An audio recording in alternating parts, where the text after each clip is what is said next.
Welcome to Globewise Entertainment, your ultimate backstage pass to cinema's boldest, bloodiest, and most unforgettable moments. Today, we're saddling up and heading into dangerous territory as we explore 15 Western movies from the 1970s that were so violent, they were censored, banned, or nearly buried. These aren't your typical cowboy tales, these are the raw, gritty, and brutally honest stories that pushed the genre past its limits. If you love film history, shocking behind-the-scenes facts, and hidden cinematic gems, don't forget to subscribe to Globewise Entertainment right now.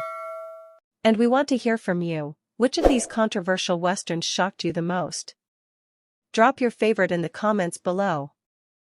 1. The Wild Bunch, 1969. When the Old West died, there were no funerals, just blood. In 1969, a film thundered onto screens like a bullet storm across the dusty plains. The Wild Bunch, directed by Sam Peckinpah, wasn't just a western, it was a cinematic revolution that redefined violence on screen. And for many, it went too far. Set in 1913, just as the cowboy era was gasping its last breath, the story follows a group of aging outlaws on one final, desperate score. But unlike the clean-cut Western heroes of the past, these men, led by William Holden's grizzled Pike Bishop, were flawed, haunted, and savage.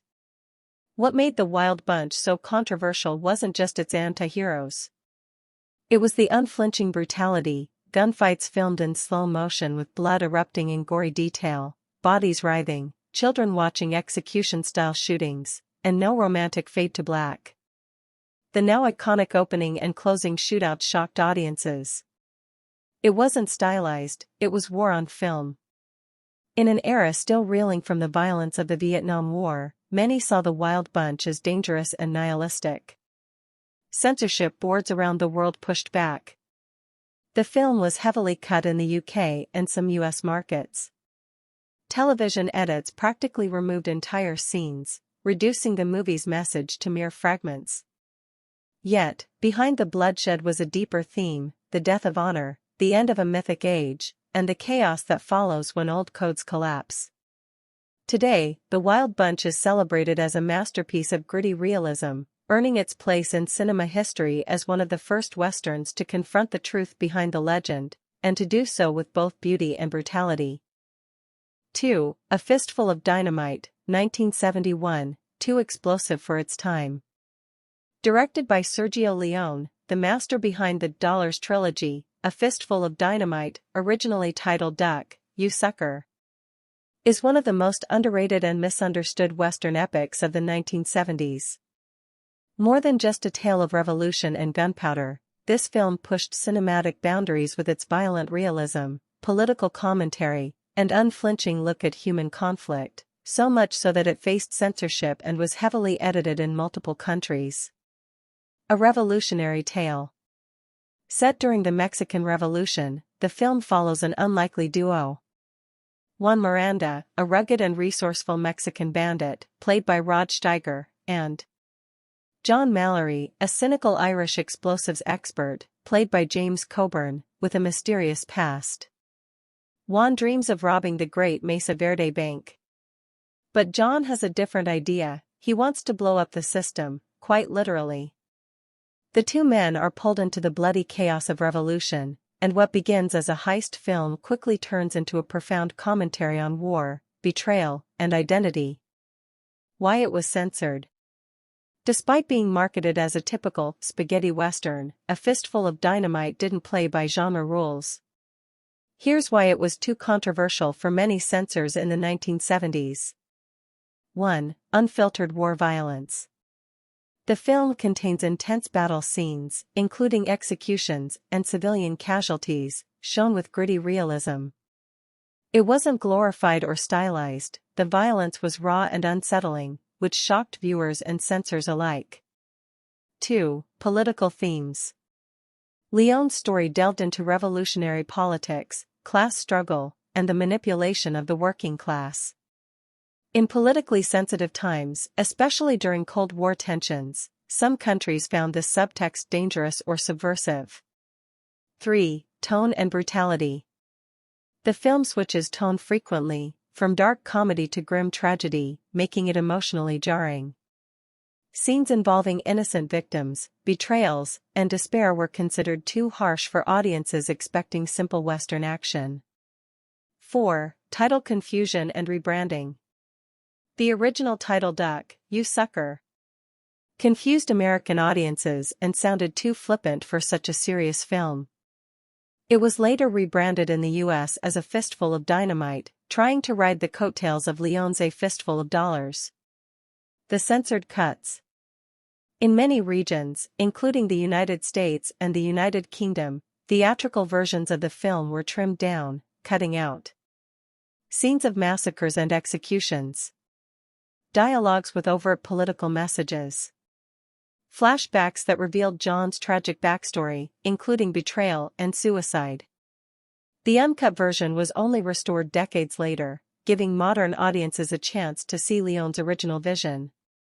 Leone's hidden masterpiece. Today, A Fistful of Dynamite is considered a hidden gem, not just a Western, but a powerful anti-war statement with masterful performances, Ennio Morricone's haunting score, and Leone's signature visual style. Though it may not have reached the same fame as The Good, the Bad, and the Ugly, this film remains one of Leone's boldest and most personal works, one that dared to portray revolution not as a glorious event, but as a messy, painful human tragedy. Final thoughts. A Fistful of Dynamite wasn't just too violent for the 1970s, it was too honest. At a time when audiences wanted clear heroes and clean gunfights, Leone delivered a story soaked in ambiguity and consequence. That's why it was censored, trimmed, and nearly forgotten, until now. If you're a fan of bold cinema that challenged the status quo, this explosive Western is a must-watch. 3. El Topo, 1970. The acid Western that made audiences walk out. In 1970, a mysterious film galloped out of Mexico and stunned the world. It wasn't your typical Western, no clean heroes, no dusty towns, and certainly no happy endings. This was El Topo, a surreal, violent, and deeply symbolic masterpiece from cult director Alejandro Jodorowsky, and it terrified censors everywhere. The film follows a black-clad gunfighter known only as El Topo, Spanish for the mole, as he journeys across a desert wasteland battling four spiritual gunmasters in a quest for enlightenment. But this is no noble pilgrimage. Instead, what unfolds is a descent into hallucinatory madness, punctuated by disturbing religious imagery, graphic executions, sexual violence, and scenes of grotesque mutilation. In one scene, El Topo slaughters monks in a monastery. In another, a village of deformed outcasts is left to die underground. It's a brutal mix of violence, mysticism, and existential dread that pushed the boundaries of cinema like never before. Censors didn't know what to make of it. In the US, El Topo was relegated to the midnight movie circuit, never released through traditional studios due to its content. In many countries, it was outright banned or heavily edited, especially for its depiction of nudity, sacrilegious violence, and what critics called psychedelic nihilism. But the controversy only fueled its legend. John Lennon and Yoko Ono loved it so much, they convinced a producer to buy the rights and distribute it underground. Today, El Topo is hailed as the film that gave birth to the midnight movie movement, and remains one of the most censored and misunderstood westerns of all time. Was it genius, or just madness on film? Tell us in the comments, would you dare watch El Topo in today's world of streaming freedom? 4. Cutthroats 9, 1972, the most brutal western you've never seen. In a remote, snow-covered wilderness, a weary sergeant leads a chain gang of the most dangerous criminals in the West, bound together by shackles, survival, and something far darker, greed. Released in 1972, Cutthroats 9 wasn't your typical spaghetti western. This Spanish production took all the grit of the genre and cranked it up into something disturbingly raw. Think Sergio Leone meets grindhouse horror. The plot? Brutally simple.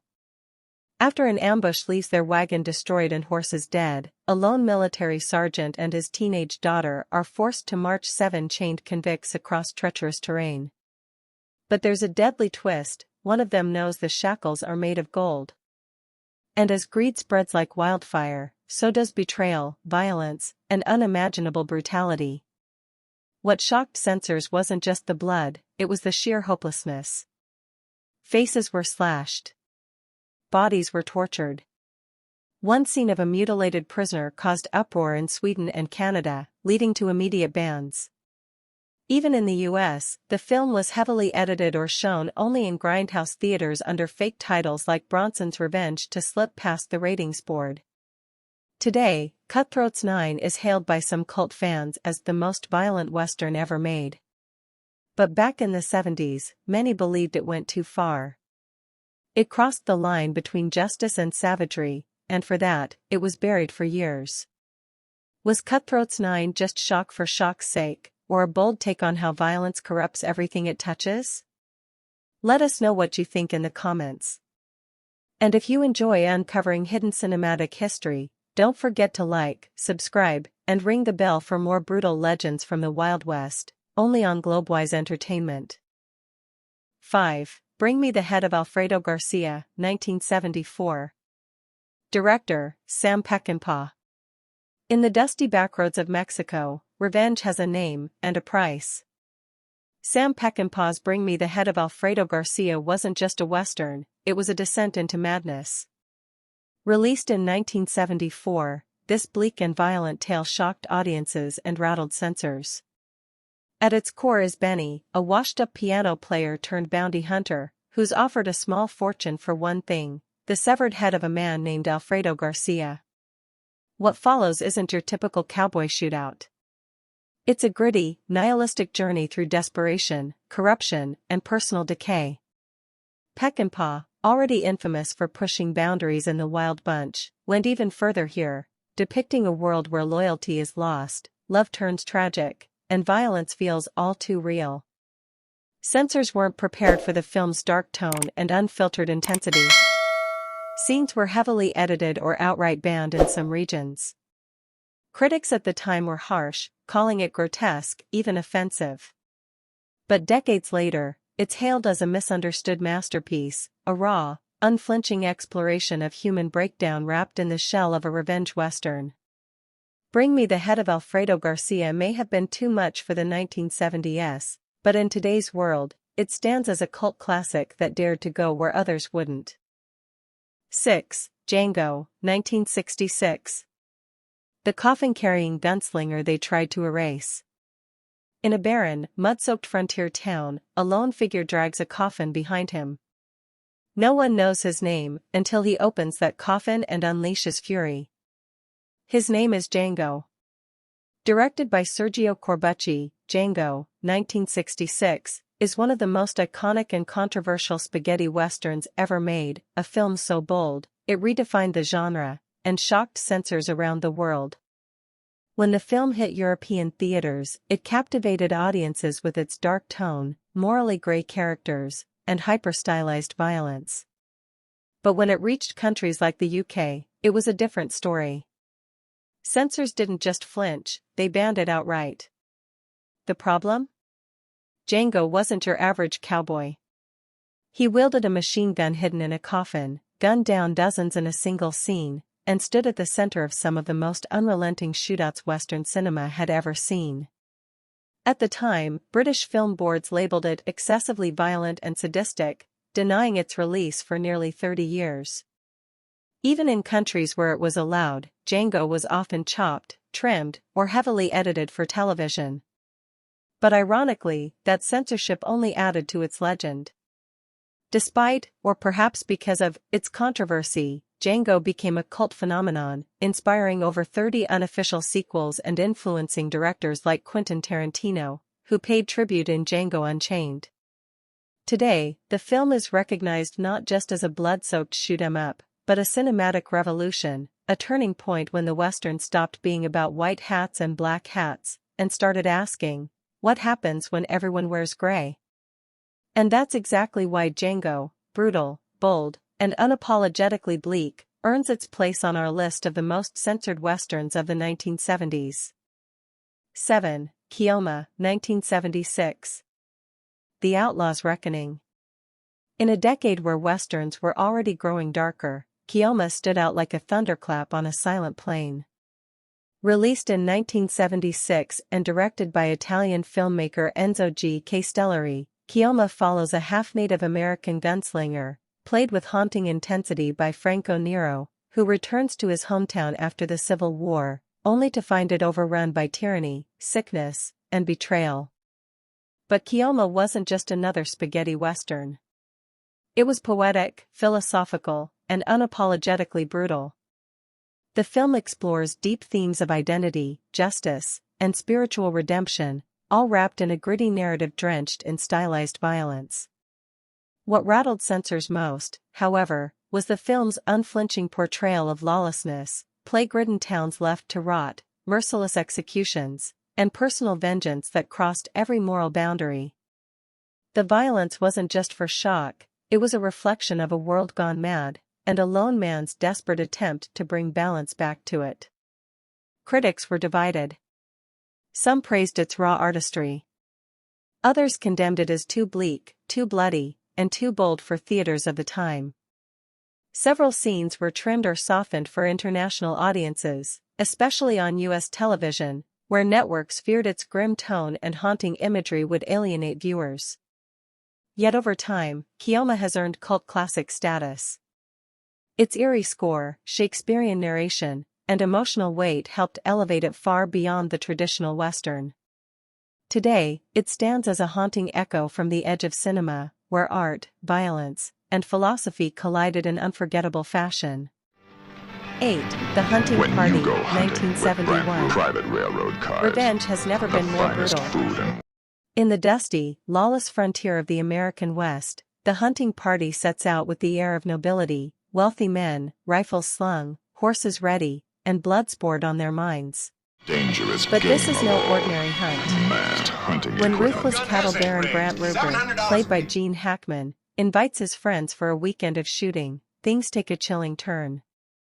His much younger wife, Melissa, played by Candice Bergen, is kidnapped by a band of illiterate outlaws led by Frank Calder, Oliver Reed, a brutal man with dreams of learning to read, and a dangerous desire to tame a woman far beyond his reach. But the real monster isn't the kidnapper, it's the husband. What follows is a psychological descent into unrelenting violence.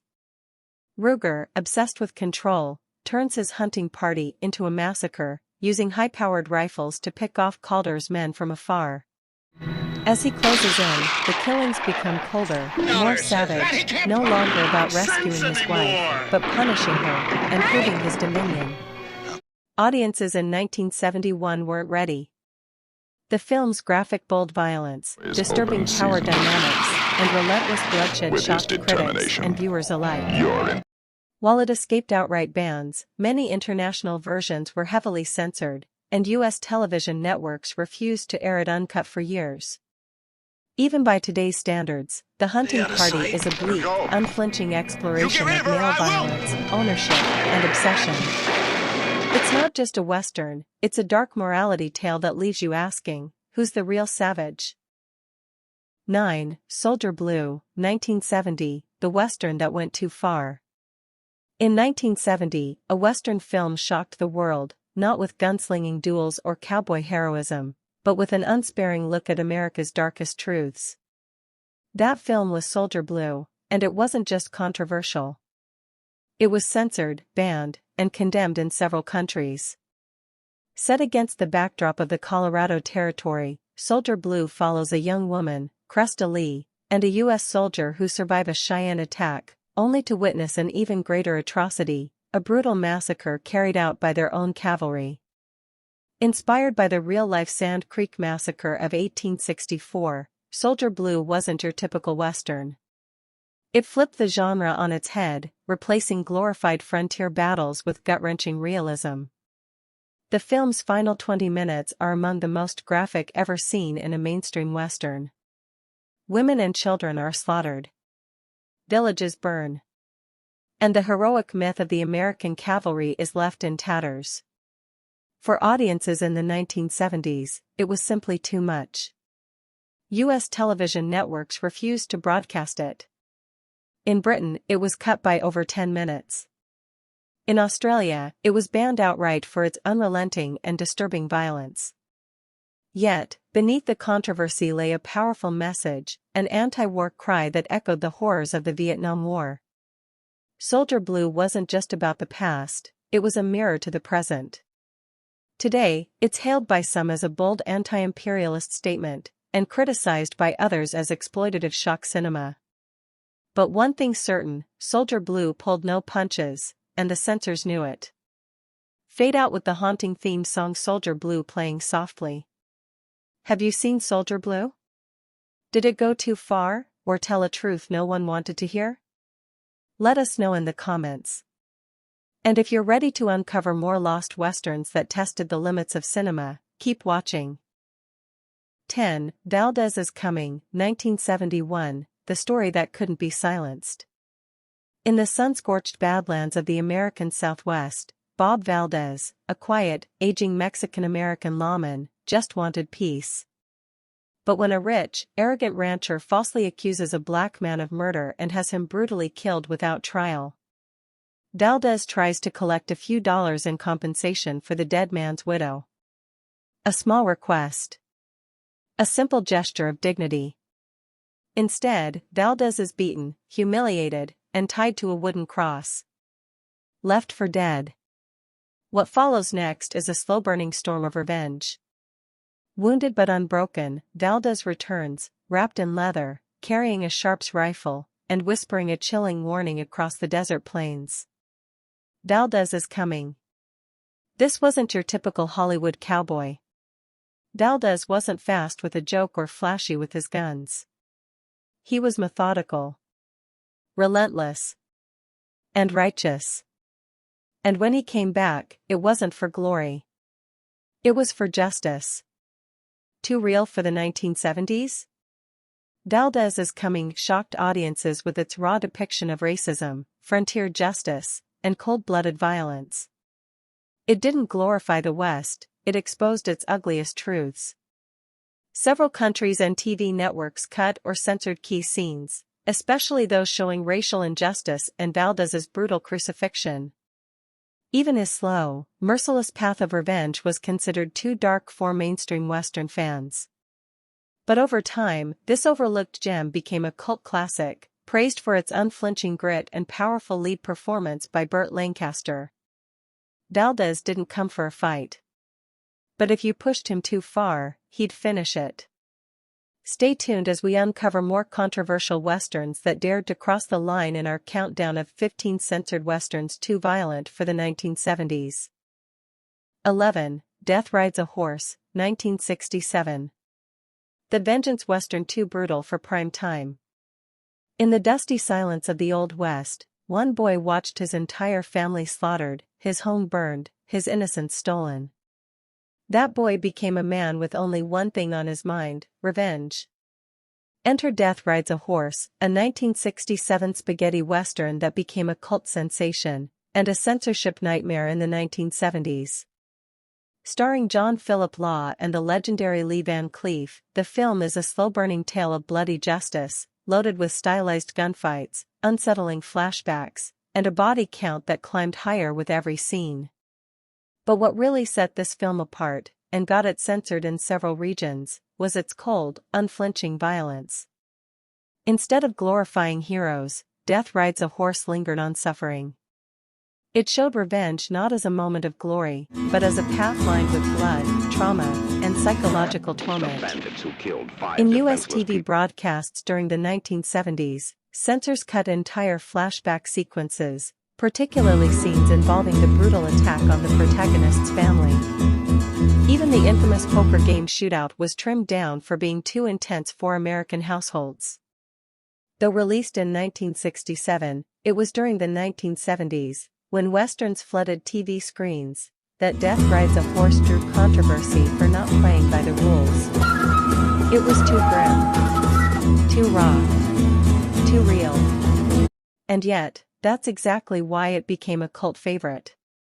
If you're a fan of gritty westerns with emotional depth and explosive action, this one's a hidden gem worth revisiting. Just don't expect it to play nice. 12. 100 Rifles, 1969. The Western that fired more than just bullets. In 1969, 100 Rifles rode into cinemas with a loaded cast: Jim Brown, Raquel Welch, and Burt Reynolds. But what really got audiences talking wasn't just the star power, it was the film's explosive mix of violence, race, and romance, all wrapped in a politically charged Western.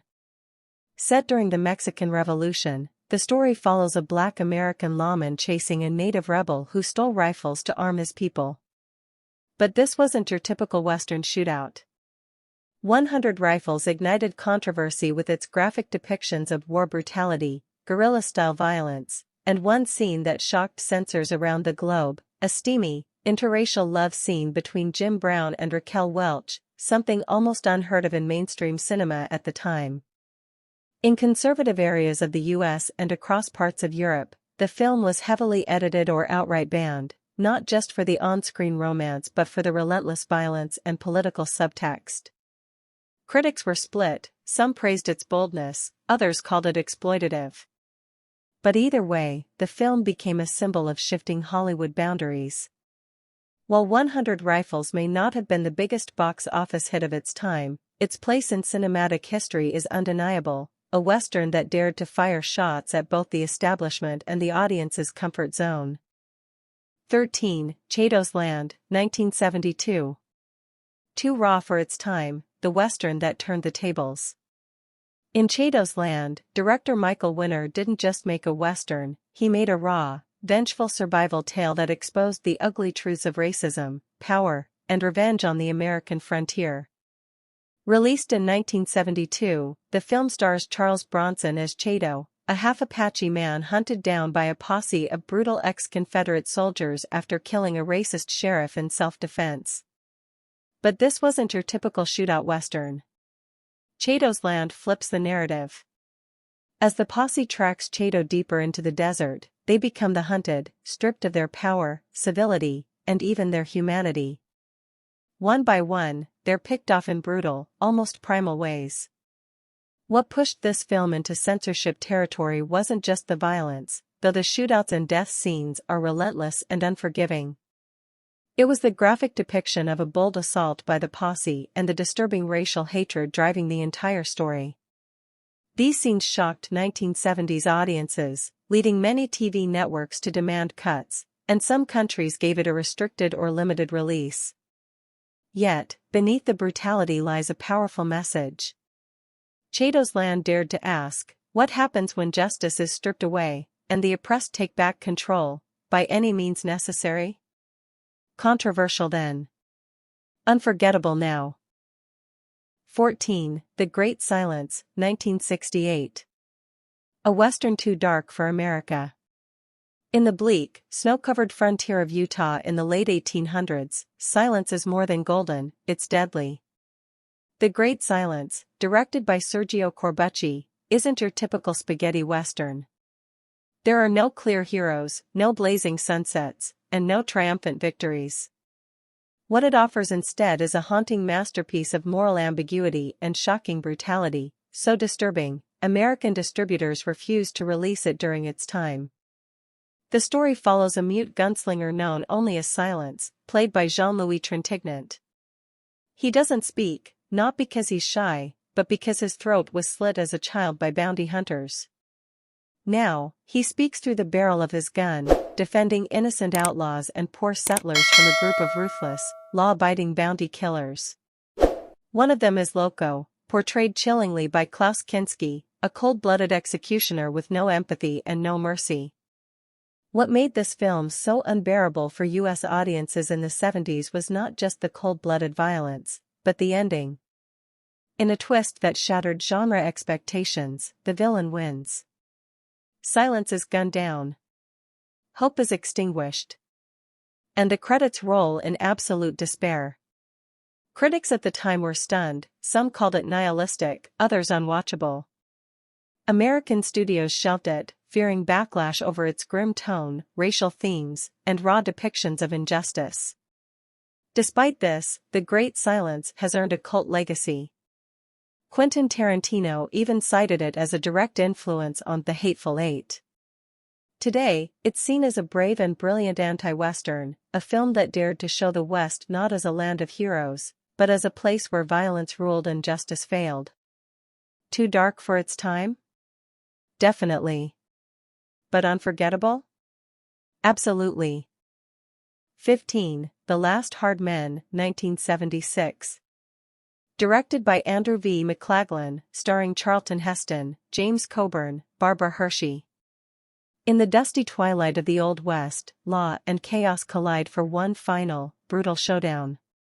The Last Hard Men isn't just a Western, it's a brutal meditation on vengeance, violence, and the dying days of frontier justice.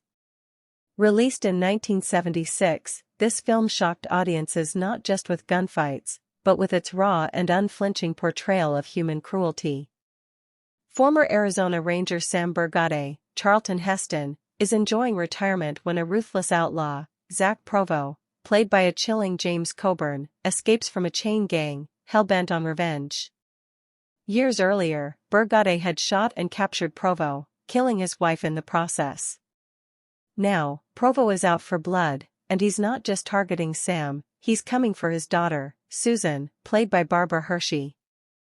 What follows is a terrifying cat-and-mouse game through the harsh Arizona desert, as Provo and his gang kidnap Susan and set a trap to lure Sam back into violence. Sam, once a man of law, must now cross the line to save his daughter. But the cost is steep, and the brutality, unforgettable. Why it was censored. While many westerns of the time glamorized shootouts and frontier life, The Last Hard Man dared to peel back that myth. Its violence wasn't stylized, it was ugly, personal, and deeply disturbing.